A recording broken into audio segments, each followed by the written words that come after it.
बीच में सेबी सेबी ने जो पीएमएस प्रोडक्ट थे, पोर्टफोलियो मैनेजमेंट, उनका जो पहले मिनिमम इंस्टॉलमेंट अमाउंट था वो करीब 20 लाख या 25 लाख का था।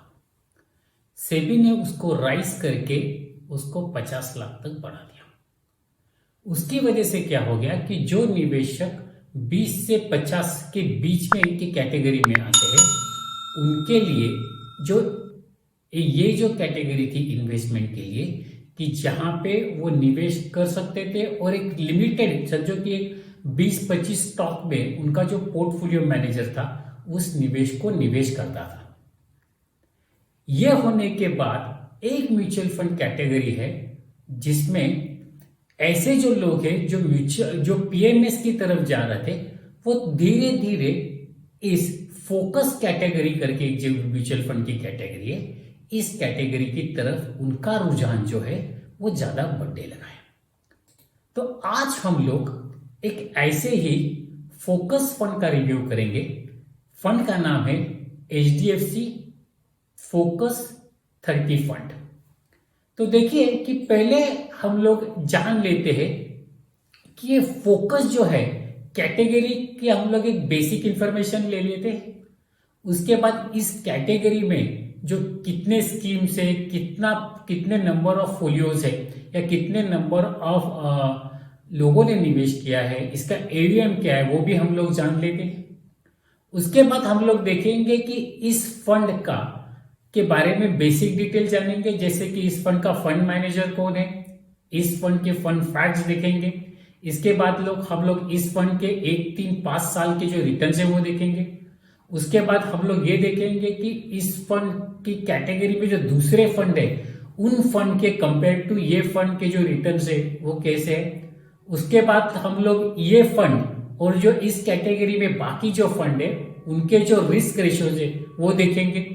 उसके बाद हम लोग देखेंगे कि गए 3 महीनों में इस फंड ने कहाँ उनका नया निवेश किया है, या कहां से उन्होंने किस कंपनियों से उन्होंने निवेश निकाला है।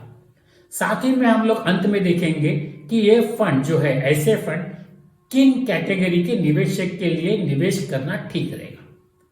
तो चलिए देखते हैं कि ये फोकस कैटेगरी क्या है और इस कैटेगरी के जो फायदे हैं वो क्या है। अब ये फोकस नाम से पता चल जाता है कि ये कैटेगरी का मतलब क्या है, कि आप एक लिमिटेड नंबर ऑफ स्टॉक्स पे फोकस करो। देखिए, तो यहां पे एक्सपोजर जो है वो फंड मैनेजर ज्यादा से ज्यादा 30 कंपनीज के शेयर में ही निवेश कर सकता है।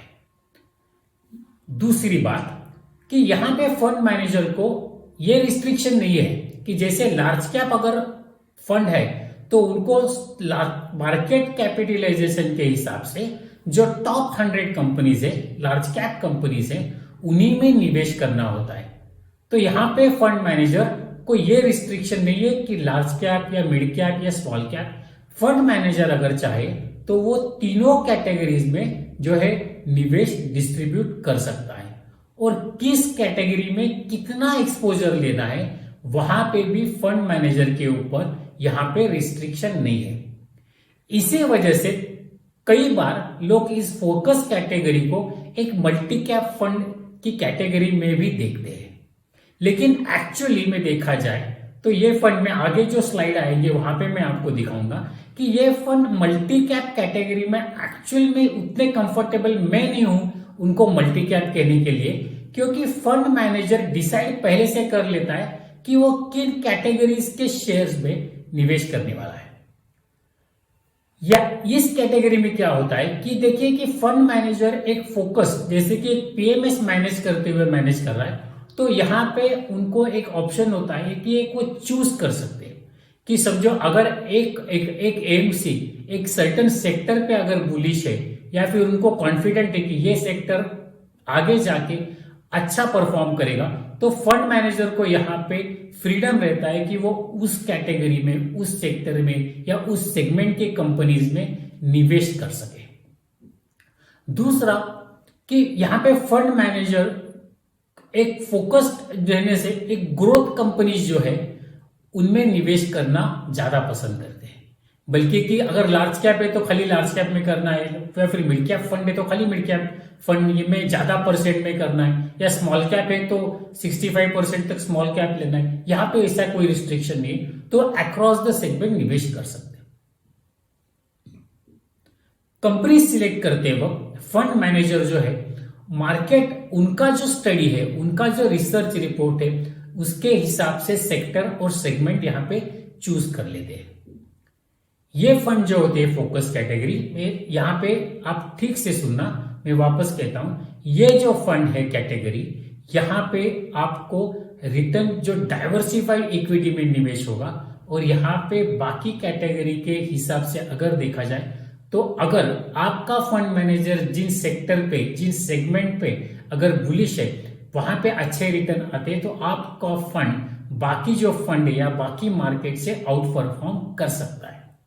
लेकिन जो बात प्लस है वही बात निगेटिव भी है कि सिंस ये फंड जो होते ये खाली 30 ही कंपनीज में निवेश करते, इसकी वजह से यहां पे डाइवर्सिफिकेशन जो है वो कम होता है।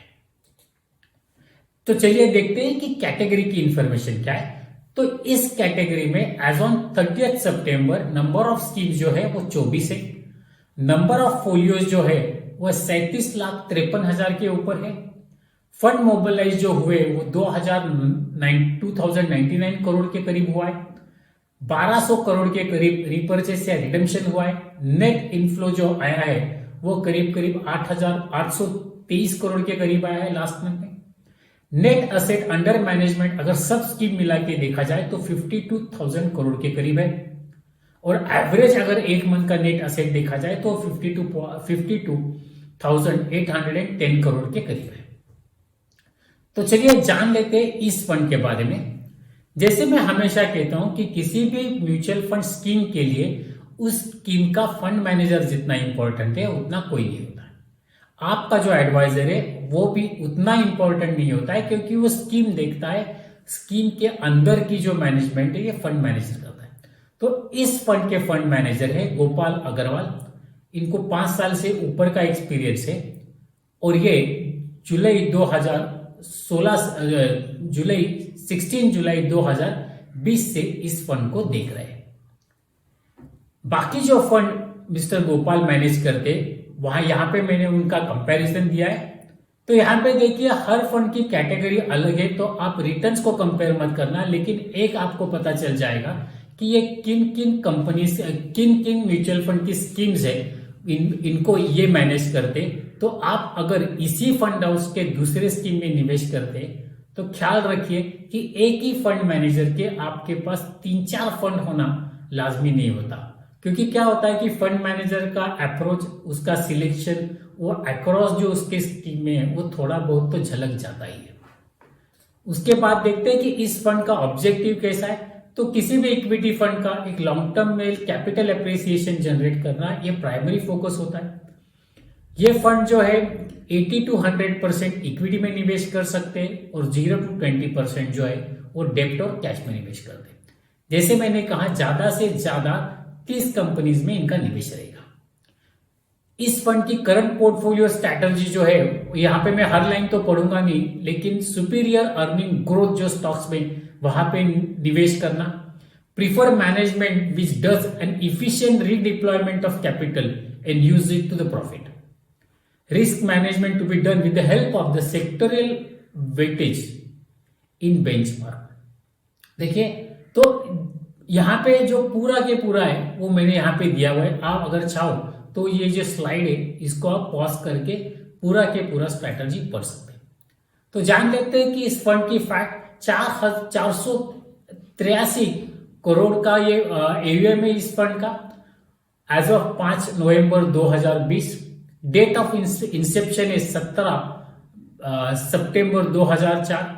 बेंचमार्क जो है Nifty 500, category focus equity fund, minimum 5,000 आप निवेश कर सकते हैं। डिविडेंड और ग्रोथ दोनों ऑप्शन मिलेंगे। इस फंड का जो टीआर है वो 2.66 है एज ऑफ 30 सितंबर 2020। एग्जिट लोड, अगर आप इस फंड में निवेश करते हो और 1 साल के अंदर अगर बाहर पड़ते हो, आप अब इस फंड से निकल लेते हो, तो आपको 1% का जो है वो एग्जिट लोड देना पड़ेगा। असेट एलोकेशन देख लेते हैं। 95.71% इक्विटी में है, 79% से ऊपर लार्ज कैप में, 7% से ऊपर मिड कैप में और 8.10% स्मॉल कैप है। डेप्ट और कैश और अदर जो है उसमें 4.29% है। यहां पे अगेन पोर्टफोलियो देख लीजिए, तो यहां पे टोटल जो टॉप 10 कंपनीज है वो मैंने यहां पे आपको दिखाई हुई है, और मैंने उसका असेट एलोकेशन कितना परसेंट है एएम में वो भी दिया हुआ है। तो सबसे टॉप पे है रिलायंस इंडस्ट्री में, इनका जो निवेश है वो 8.87% है, और ये जो डेटा है एज ऑफ 30 सितंबर 2020 का है। तो आप यहाँ पे भी स्क्रीन पॉज करके एक बार ये 10 कंपनीज और उनका एलोकेशन देख लीजिए कि आप उनमें से, इन कंपनियों में से के साथ कितना कंफर्टेबल है या नहीं है। सेक्टर एलोकेशन जो है वो मैंने यहाँ पे दिया हुआ है। जो टॉप सेक्टर में निवेश है वो है बैंक्स है, जिनमें इनका एलोकेशन करीब करीब 20% है, और सबसे कम अगर देखा जाए तो मुझे लगता है कि गैस है, जहां पे उनका 1.36% जो है वो निवेश है। उसके बाद लास्ट 3 महीने में अगर देखा जाए कि जुलाई अगस्त और सितंबर में, तो इस फंड में नया स्क्रिप्ट जो है, नया शेयर इन्होंने ऐड नहीं किया है। वैसे ही इन्होंने लास्ट 3 महीने में जो इनका पोर्टफोलियो है उनमें से किसी भी शेयर्स को कंप्लीटली बाहर नहीं किया हुआ है। खाली इनका जो अलोकेशन परसेंट है वो उसमें जो चेंजेस है वो चेंजेस जरूर आए हैं। अभी पेयर कंपैरिजन कर लेते हैं कि देखिए यहाँ पे मैंने इस फंड का उन्हीं फंड के साथ कंपैरिजन किया है, क्योंकि आपको लगेगा कि यहाँ पे फोकस फंड का कंपैरिजन है और फिर मुझे यहाँ पे एक्सिस फोकस फंड क्यों नहीं दिख रहा है। तो देखिए, जैसे मैंने कहा था कि हर फंड का जो बेंचमार्क इंडेक्स है उसके हिसाब से मैं कंपैरिजन करता हूं। तो ये जो फंड है, जो फंड जहां पे मैं कंपेयर कर रहा हूं, इनका बेंचमार्क इंडेक्स टॉप 500 कंपनीज है, इसीलिए मैं इन्हीं फंड को एक दूसरे के साथ कंपेयर कर रहा हूं। मैं इन फंड को एक्सिस फोकस के साथ कंपेयर 25 के साथ कंपेयर नहीं कर रहा हूं, क्योंकि उसका जो बेंचमार्क है वो निफ्टी 50 है। तो आपको पता चल जाएगा कि जब बेंचमार्क ही अगर निफ्टी 50 है, तो वो जो फोकस 25 जो है वो फंड, उसका ज्यादातर निवेश जो है प्राइमरी वो टॉप 50 कंपनीज में रहेगा।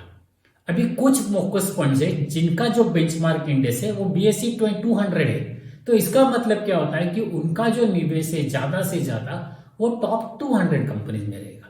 तो जहां पे हम लोग टॉप 50 कंपनीज जो है लार्ज कैप, उनका परफॉर्मेंस और जो टॉप 500 कंपनीज है जो, उनके साथ ऐसा नहीं कर सकते। इसीलिए यहाँ पे आपको कुछ जो स्कीम्स है जो यहाँ पे आपको देखने नहीं मिलेगी। तो यहाँ पे मैंने 1, 3 और 5 साल के रिटर्न और AUM भी देखे यहाँ पे आपके सामने शेयर किया हुआ है। उसके बाद इंपैक्ट रेशियो देख लेते। तो इंपैक्ट भी देखिए, यहाँ पे जब मैं इस फंड का रेशियोज जो कंपेयर कर रहा हूं वो बेंचमार्क इंडेक्स है BSE 500, तो मैं निफ्टी के साथ कंपेयर नहीं कर रहा हूं, BSE 500, क्योंकि इन सब जो फंड्स है उनका भी जो बेंचमार्क है वो टॉप 500 कंपनीज है। देखिए, कोई भी रिस्क रेशियो स्टैंड अलोन कोई मायने नहीं रखता। आपको रिस्क रेशियो जो है वो कंपेयर ही करना चाहिए, चाहे आप बेंचमार्क इंडेक्स के साथ कंपेयर करें या फिर उसके पीयर जो स्कीम्स है उनके साथ कंपेयर करें। तो HDFC फोकस 30 का स्टैंडर्ड डेविएशन 22.23% है, शार्प 0.41%, सॉल्टिनो 0.51, बीटा 0.98, अल्फा -9.56 और आर स्क्वायर 0.98। उसी के साथ मैंने जो बाकी स्कीम्स है उनके भी यहाँ पे आपको रेशियो दिए हुए, ये जो आप स्क्रीन जो है पॉज करके कंपैरिजन कर सकते हैं। तो अंत में देखते हैं कि ये फंड किन लोगों के लिए ठीक है। देखिए, ये फोकस फंड है, जो लोग हाई रिस्क एपिटाइट रख सकते हैं उनके लिए फंड ठीक है, या फिर ये कैटेगरी के फंड जो निवेशक एक छोटा PMS के जैसे प्रोडक्ट देख रहे हैं उनके लिए भी ठीक है। जो निवेशक एक लॉन्ग टर्म के लिए निवेश कर रहे हैं वो निवेशक इक्विटी और इक्विटी ओरिएंटेड फंड में निवेश कर सकते हैं, या फिर अगर आप जो निवेश कर रहे हैं वो एक लॉन्ग टर्म गोल के लिए कर रहे हैं, वो ऐसे निवेशक भी इस फंड में निवेश कर सकते हैं। देखिए, मैंने इस जो फंड है HDFC फोकस 30 फंड का मैंने आपको पूरा ब्यौरा या इस वीडियो में दिया हुआ है। अगर आप इस चैनल पे पहली बार आए हैं या फिर आपने पहले भी कई वीडियो देखे लेकिन आज तक अगर आपने सब्सक्राइब नहीं किया है तो इस चैनल को सब्सक्राइब जरूर कर देना। और सब्सक्राइब करते वक्त आप बेल आइकॉन दबाना ना भूलना, क्योंकि जब भी आप बेल आइकॉन दबाते हो तो मैं जब भी कोई नया वीडियो अपलोड करता हूं तो उसका आपको एक अलर्ट मिल जाता है, तो आप वो वीडियो मिस नहीं करते। देखिए कैसे होता है कि म्यूचुअल फंड में निवेश करते वक्त आपको आपके फंड की पूरी जानकारी होना जरूरी है। और ऐसे ही वीडियो में मैं ज्यादा से ज्यादा म्यूचुअल फंड स्कीम्स के जो रिव्यूज है, उसकी जानकारी है, उनके फैक्ट फिगर्स है, वो आपके सामने पेश करता हूं। मुझे लगता है कि आपको ये वीडियो जरूर पसंद आएगा। और आपको अगर लगता है कि आपके किसी दोस्त या रिलेटिव के लिए ये वीडियो ज्यादा इंपॉर्टेंट है या फिर इंपॉर्टेंट है तो आप ये वीडियो शेयर करना ना भूलना। साथ ही में अगर आपके दिमाग में कोई सवाल है या फिर आप किसी और म्यूचुअल फंड स्कीम के बारे में जानकारी जानना चाहते हो तो आप कमेंट बॉक्स में मुझे कमेंट जरूर लिख देना।